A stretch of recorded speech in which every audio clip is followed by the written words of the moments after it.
नमस्कार सभी को, मैं सुमन लता। आज हम जानेंगे भक्ति और माया।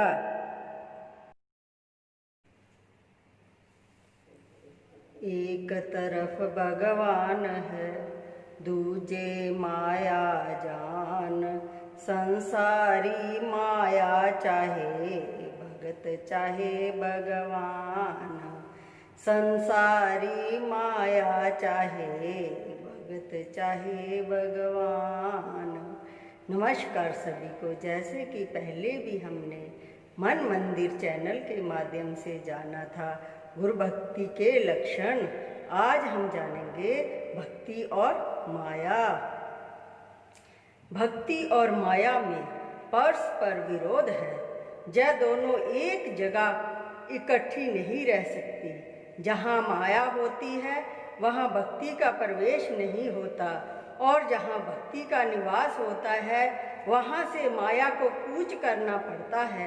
यह कुदरती बात है, क्योंकि जैसे रोशनी और अंधकार दोनों इकट्ठे नहीं रह सकते, ऐसे ही भक्ति और माया भी इकट्ठी नहीं रह सकती।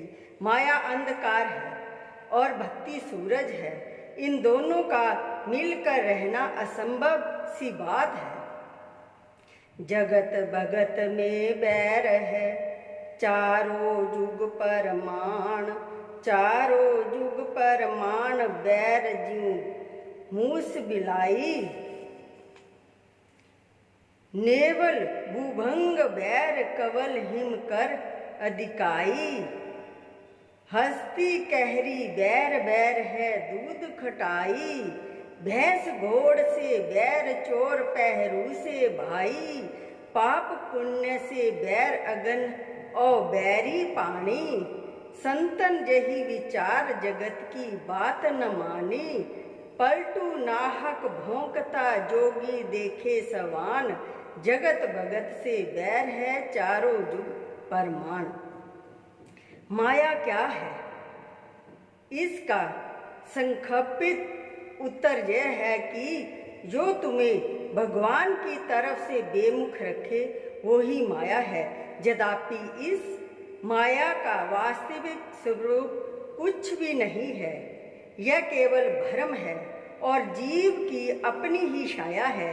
इसके सिवाय इसकी हैसियत कुछ भी नहीं है, परंतु फिर भी इसने अपना जाल इस कदर मजबूती के साथ संसार में बिछा रखा है कि जीव बेचारे को इससे छूटना कठिन हो गया है। मोर तोर की जेबरी बट बांधा संसार। दास कबीरा क्यों बंधे जाके नाम आधार। दास कबीरा क्यों बंधे जाके नाम आधार। संतों का वचन है कि माया केवल भ्रम, वहम, अज्ञान और भूल का नाम है। यह सब नाम माया के हैं, जिनका वास्तव में कुछ भी स्वरूप नहीं है। भूल और भ्रम का नाम माया है, अज्ञान और वहम का नाम माया है। जो हो कुछ भी ना और भांसे सही, उसको अज्ञान कहते हैं। इसी अज्ञान और वहम के जाल में पड़ा हुआ जीव अपने स्वरूप से बेखबर हो रहा है और अपनी ही छाया को देख देख कर बड़ा भय मानता है। जैसे किसी शीश महल में एक कुत्ता जा निकला, वो जिधर देखता था कुत्ते ही कुत्ते दिखाई देते थे। वो उन कुत्तों को देखकर भौंकने लगा। उसको भौंकने की आवाज से सारा शीश महल गूंज उठा और वो भौंकते भौंकते वहीं मर गया। ऐसे ही इस मोर तोर की बेसमझी ने मनुष्य को परेशान कर रखा है। इस मोर तोर के बंधन को काटना ही माया से छुटकारा पाना है। यह संसार क्या है? केवल कल्पना और ख्याल है। संसार और कुछ भी नहीं है। यह जो कुछ भासता है सब कल्पना मात्र है और मनुष्य के अपने ही मन की उपज है। अपने ख्याल से जीव फंसता है और अपने ही ख्याल से छूटता है। ख्याल कमजोर है तो वो फंसता हुआ है। यदि ख्याल पुख्ता है तो वो आजाद है।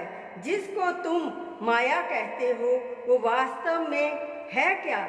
ख्याल की कमजोरी का नाम ही तो माया है। माया और कोई वस्तु नहीं है, जीव की अपनी ही कमजोरी ने इसको दबा रखा है। अपनी ताकत से बेखबर होने के कारण ही यह दुखी हो रहा है। यदि माया कोई वस्तु हो तो जो लोग निश्चय के परिपक्व होते हैं उनके सामने ठहर जाए, परंतु वहां तो इसकी पेश नहीं चलती। माया तो एक अंधेरा है जो सूरज के न होने के कारण भास रहा है और सूरज के प्रकाशित होते ही नाश हो जाता है। यदि उसका अपना कोई स्वरूप होता तो सूरज के होते हुए भी कम से कम कहीं तो दिखाई देती, परंतु वो उसके प्रगट होते ही इस तरह भाग जाता है कि ढूंढने से भी नहीं मिलता। ऐसे ही माया का भी कोई वास्तविक स्वरूप नहीं है, वो केवल भ्रम है और इसी भ्रम जाल में जकड़ा हुआ जीव अपने स्वरूप से भूला बैठा है और नाहक भयभीत हो रहा है।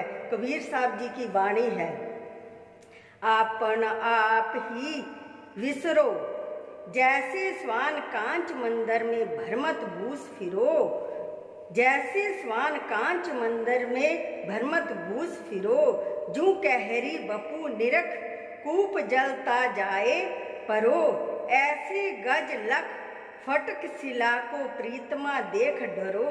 ऐसे गज लख फटक शिला को प्रीतमा देख डरो। मरकट मुट्ठी स्वाद न छोड़े, घर घर रटत फिरो।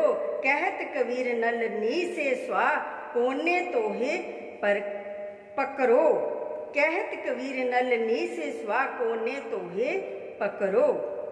अर्थ, यह जीव जिस प्रकार अपने आप को भूलकर दुखी हो रहा है, जैसे कुत्ता शीश महल में पहुंचकर भौंकता रहा और भौंकते भौंकते मर गया, जैसे शेर कुएं के अंदर अपनी ही छाया देखकर उसे दूसरा शेर जानकर कुएं में कूद पड़ा और मारा गया, जैसे हाथी सुंदर चमकती हुई शिला में अपनी ही मूर्ति देखकर वहां अटक रहा, जैसे बंदर एक मुट्ठी चने के लोभ के पीछे सदा के लिए अपनी आजादी को खो बैठा और गुलामी की जंजीरों में बंध गया, जैसे तोता एक नन्ही के ऊपर बैठकर भरमवश अपने आप को कैदी समझने लगा। जय जीव भी इसी प्रकार अपने स्वरूप से भूलकर जगत जाल में उलझ रहा है। किस्सा है, किसी वन में कुछ किसान खेत काट रहे थे। शाम होने वाली थी। स्वाभाविक उस खेत में एक शेर आ निकला। किसान पर्स पर बैल बोल रहे थे कि भाई, जो खेत कट गया सो कट गया, अब इसको छोड़ो और जल्दी घर चलो क्योंकि संध्या आने वाली है। शेर ने उनकी बातों को सुना, सोचने लगा, ना मालूम यह संध्या किस बला का नाम है जिससे यह किसान इतना भयभीत हो रहा है।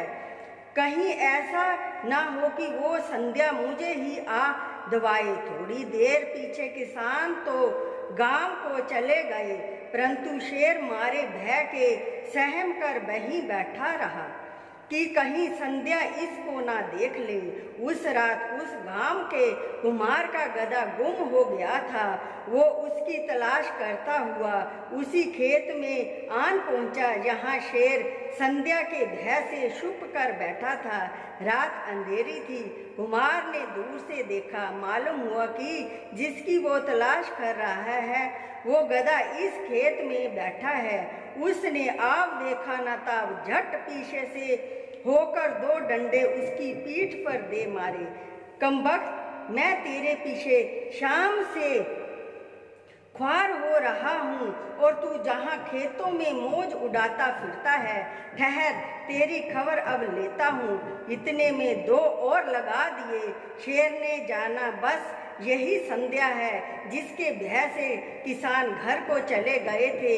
मैंने बहुतेरा जान बचाने का जतन किया, परंतु कहीं से इसने देख ही लिया। बेचारा डरता कांपता हुआ आगे आगे चल पड़ा। कुम्हार ने घर पहुंचकर उसके पाँव में एक रस्सी डाल दी और खूंटी से बांध दिया।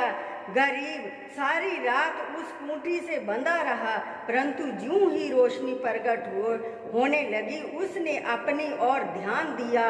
ओ मैं तो शेर हूँ, और शेर के लिए यह बंधन कैसा। भरम दूर हो गया और झट से उछलकर गरजता हुआ वन की तरफ चल गया, क्योंकि अब सूरज निकल आया था। अब संध्या कहाँ थी? संध्या तो उतने तक ही थी जब सूरज देवता ने दर्शन नहीं दिए थे। सूरज के आते ही संध्या गायब हो गई। वास्तव में संध्या कोई वस्तु नहीं थी, अंधेरे का नाम ही संध्या था, जो रोशनी के होते ही भाग गया। ज्ञान अंजन गुरु दिया, अज्ञान अंधेर विनाश। हरि कृपा ते संत भेटिया, नानक नाम प्रकाश। हरि कृपा ते संत भेटिया, नानक नाम प्रकाश। तुम सूरज की तरफ मुंह करो, छाया तुम्हारे पीछे हो जाएगी, परंतु ज्यों ही तुम्हारा सूरज की तरफ पीठ हुई कि छाया सामने आ मौजूद हुई। यही वेद है जिसको अधिकतर समझने की आवश्यकता है। जिसने इस भेद को जान लिया वो सहज ही माया के दुखों से छूट गया, और जिसने इसको नहीं जाना वो जितना भी चलेगा उतना ही अंधेरे में गिरेगा और ठोकरें खाता रहेगा। भक्ति रोशनी है और माया अंधकार है। ज्यों ज्यों तुम भक्ति की तरफ पाँव उठाते चलोगे, माया तुम्हारे आगे हटती जाएगी और तुम रोशनी के निकट होते जाओगे। किंतु यदि भक्ति की ओर पीठ है तो परिमाण इसके विरुद्ध होगा। नमस्कार सभी को। कल हम जानेंगे भक्ति और चिंतामणि। दासों की दास सुमन शर्मा।